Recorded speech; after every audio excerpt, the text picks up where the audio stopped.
Performance management is that process where a superior and his teammates are able to sit down together and plan their performance, determine how performance is going to be monitored, and then performance appraisals. In the process of this, there's going to be a lot of communication and engagement. There's going to be continuous relationship between the superior and his teammates or team members. And all of these are geared towards making performance optimal and to grow the performance of that particular teammate or all team members.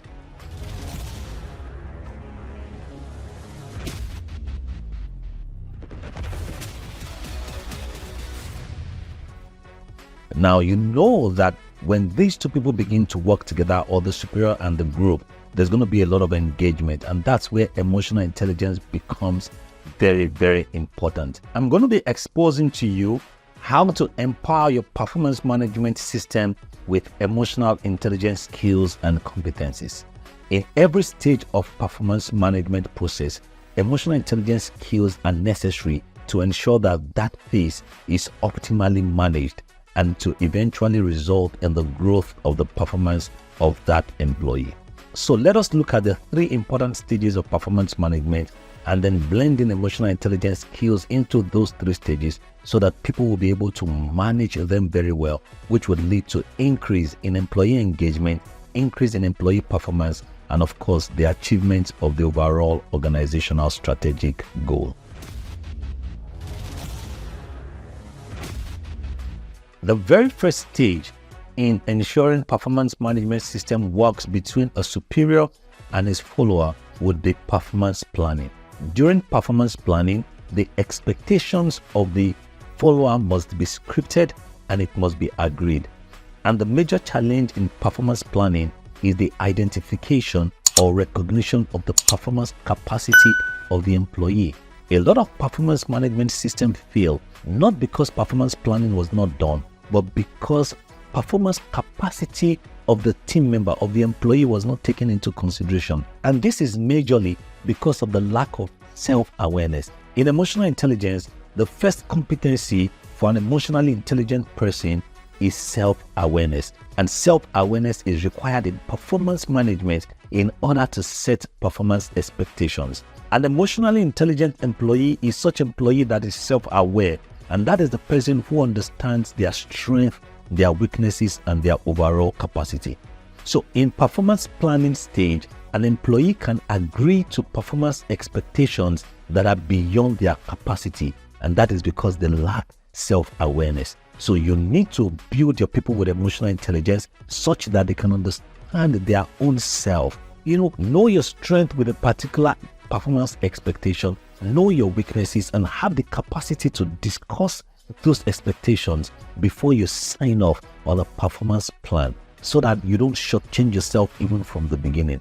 So a superior who is emotionally intelligent, built with self-awareness, would have the capacity to be sensitive enough to know that an employee is not self-aware, and that superior can then ask questions. And you should do this as a superior in managing performance planning. Ask that question: do you have the capacity to do this particular task?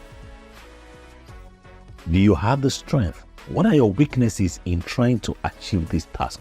In the last performance year, what were your weaknesses in deploying this kind of task? You know what the superior is doing? Because the superior is emotionally intelligent, the superior is helping the subordinate to be aware of their capacity, of their strength and their weakness. And by the time they finish that particular discussion, they would have clear expectations for the subordinate, that one that the subordinate is confident to go and pursue. Another challenge in performance planning that is related to emotional intelligence is the relationship between the subordinate and the superior. If the superior is such a person who yells and tramples on people and does not have good communication skills and does not have good relationship management skill, that particular subordinate might be scared to engage the superior to the extent that whatever the superior says the subordinate should do, the subordinate will agree. That means at the beginning of the performance planning, the planning is done on a false foundation, and then you begin to wonder why that particular employee is not achieving their performance expectation. Of course, they did performance planning. However, certain things were wrong from an emotional perspective, from a relationship perspective, and only those who are emotionally intelligent would engage in performance planning stage and do it effectively in order to make that particular employee perform optimally. Another important emotional intelligence skills that a superior require in performance planning stage of performance management will be empathy. When a superior is able to put his or herself in the shoes of the subordinate in performance planning, then they can understand the subordinate better. Then they can ask the right question, and then the superior can understand the subordinate even beyond the communication, because now there's empathy.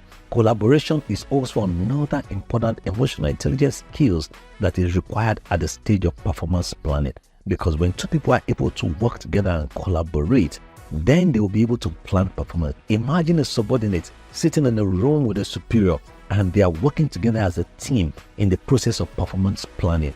That engagement will be beautiful. There will be excitement in the room. The buy-in will be so big that as the subordinate is walking out of that office, he's excited that he's going to have a good performance year because the planning was done successfully.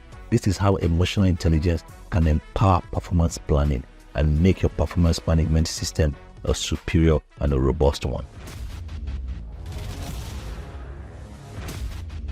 The second stage of performance management is performance monitoring.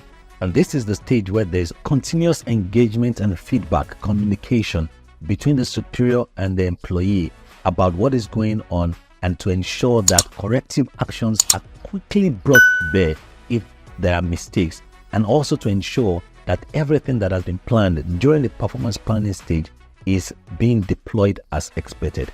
Now, during performance monitoring stage, the employee has certain responsibilities in order to make performance monitoring work. The basic one would be to deploy what he or she has been asked to deploy according to the key performance indicators, right?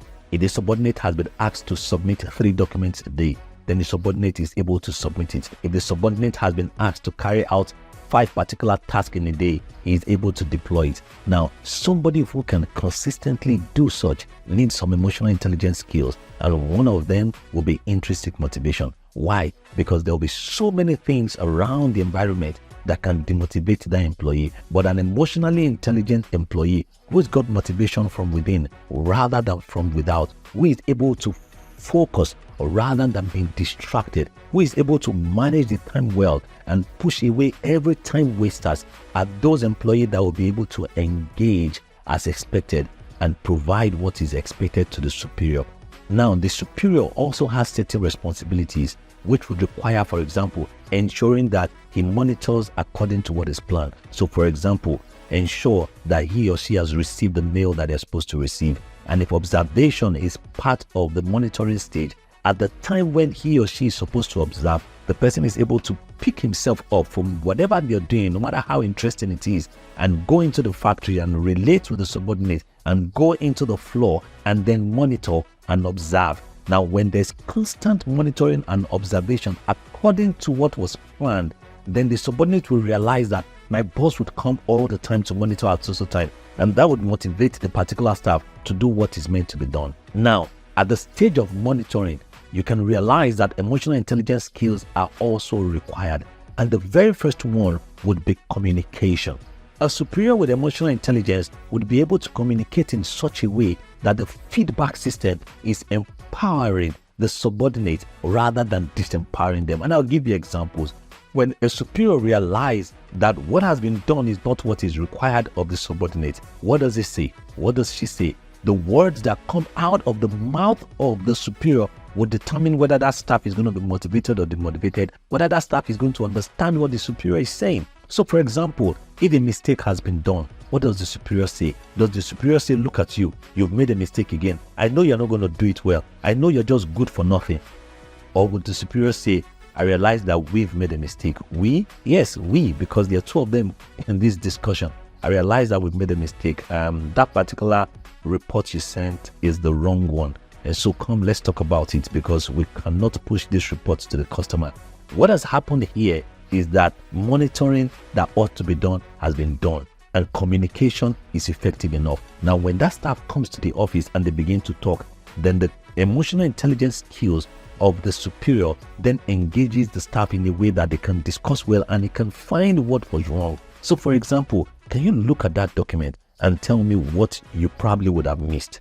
That's a good communication between a superior and a subordinate. A reverse would be, look at what you did. Look at how terrible it is. I've told you before, you cannot be working like this in this office. And that is lashing on, that is yelling on, that is trampling on the rights of the subordinate, because emotional intelligence is lacked in the life of the superior. Empathy in emotional intelligence would also be required in performance monitoring stage.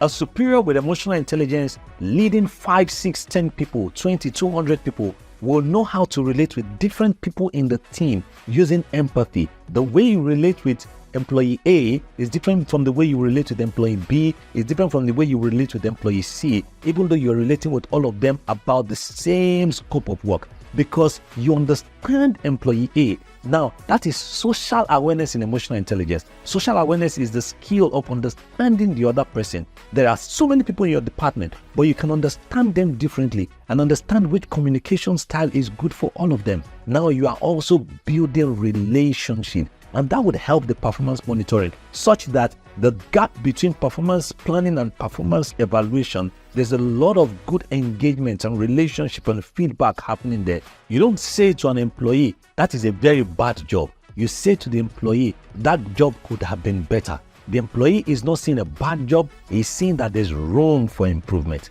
Now, you don't say to the employee, you are very careless with that job. No, you don't say what you don't want, you say what you want. An emotionally intelligent person would not say you are very careless. He would say you need to be more careful. Which is better, to communicate carelessness or to communicate carefulness? And so you cannot have a good and superior performance monitoring process when there's no smooth relationship between the subordinate and the superior. Another important emotional intelligence skills that is required during the performance monitoring stage would be consequential thinking. Think of the consequence of what you're saying to the employee. Think of the consequence of what the decisions you are making in the process of work and the effect it will have on the employee. What is the cost and the benefit of what you're saying? How is it helping the employee? How is it empowering the employee? Are you using it to build confidence, or you are using it to beat confidence out of them?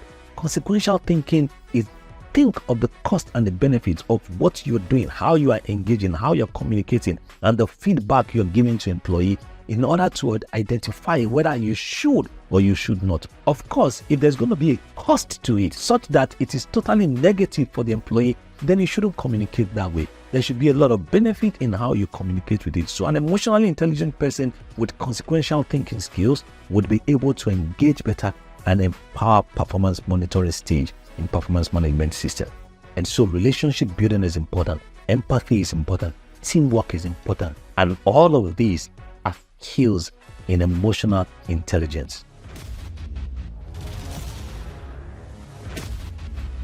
Now we come to the last phase in performance management, which is what everybody always talk about, performance evaluation or performance appraisal. Usually, when an employee is thinking of appraisal, they think about it from a place of fear.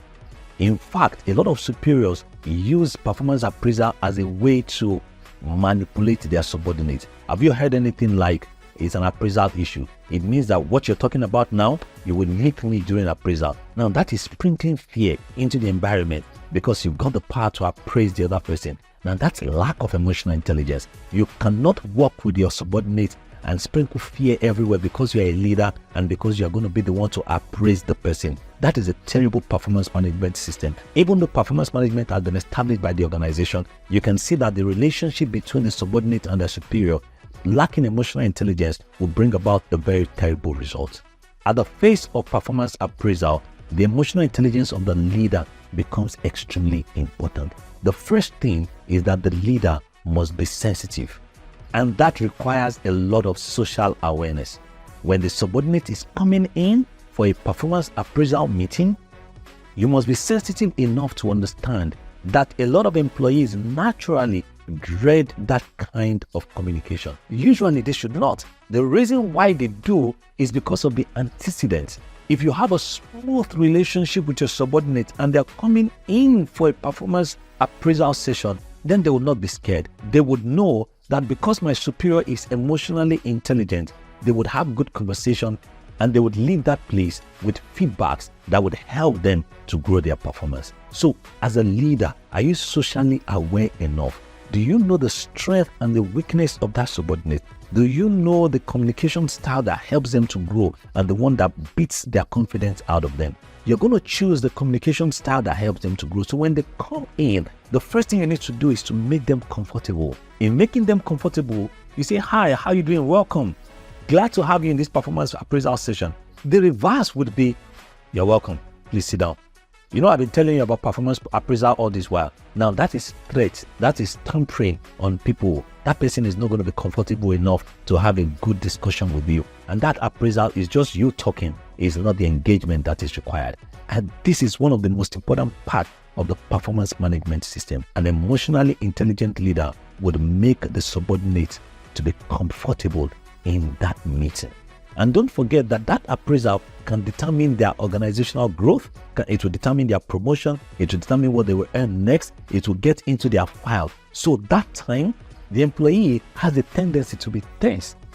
It is your job as a leader with emotional intelligence to make the person comfortable. In addition, during the performance evaluation stage, an emotionally intelligent leader would be able to provide balanced and constructive feedback to the employee, such that you are talking about certain things that the employee is not doing very well, but you are also talking about certain things that they are doing extremely very well. And so you are praising them and letting them know that in the course of the performance period that they just passed, these are 3 things that you did exceptionally well, and you are able to even identify them. So for example, an employee in a contact center reporting to a superior. When the superior is emotionally intelligent, the feedback will be balanced and constructive to the extent that the person would be able to identify what they've done well. So for example, the superior would say, "I love the way you answered calls in the course of the month. You did not waste time. You stayed within 3 minutes for every customer, and that's just what we wanted. Thank you for that." Now that's great communication. He would be able to say, "I love the way you use the customers' names." Now these are very, very good feedback. The staff would leave knowing that, "Oh, I used customers' name well. Oh, I managed my time well." And when you tell people what they do well, they will go back and reinforce it and do it well. Now let's talk about something they've not done well. You would also be able to tell them, these are areas of improvement. It would have been good for you to be able to answer the calls immediately. We realized that there are a few number of times where you could have answered the call immediately, but you did not. I sensed that there could be a few distractions in how you work. So tell me, what are the few things that have been distracting you from not picking up calls very well? Because there are several other things that you're doing well. Now that is a beautiful conversation. The staff will be comfortable enough to talk about it. And then the superior with emotional intelligence can then use coaching skills to say, what are 3 things you can do differently in order to pick the calls well in the course of the month? You see, those are constructive and balanced feedback, and the staff will be comfortable and will be able to pick learning points as they lead that appraisal session. Another important emotional intelligence skills that is required for performance evaluation will be fairness and objectivity. Now, what is fairness and objectivity? I'll give you examples. Imagine a superior appraising 4 people and is closer to 2 and not very close with 2. Now, that first of all is a sign that there's no good relationship building skills, because an emotionally intelligent superior will not choose to be too close to 2 people in his team and not very close to the other 2. That's a sense of lack of relationship building skill and a sense of lack of teamwork, and that is a sign that the superior does not have great emotional intelligence. Now let's go to the appraisal in itself. Where there's lack of fairness and lack of emotional intelligence, the superior would most likely give better scores to those 2 that he or she is close to as compared to the remaining 2. Now, that person is not being objective. An emotionally intelligent leader would rate all of them according to the expectations, irrespective of the closeness or the lack of it. Another important part of performance appraisal that requires emotional intelligence is managing bias. An emotionally intelligent superior is not carried away with bias. They are able to be balanced in their appraisal. But those who are not emotionally intelligent are easily affected with bias. For example, let's talk about recency bias. Those who practice emotional intelligence are not easily swayed or carried away with what just happened 2 weeks ago, 3 weeks ago, or anytime close to the appraisal as compared to what has happened during the entire appraisal period.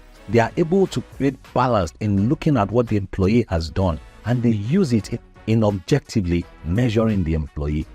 Also, an emotionally intelligent leader would not use the relationship between him or her and the subordinate to determine how to appraise the subordinate. That person would be objective. You can now see the importance of emotional intelligence in the 3 phases of performance management. So as you develop your performance management system, ensure that you develop your people in emotional intelligence so that you can have a balanced performance management system.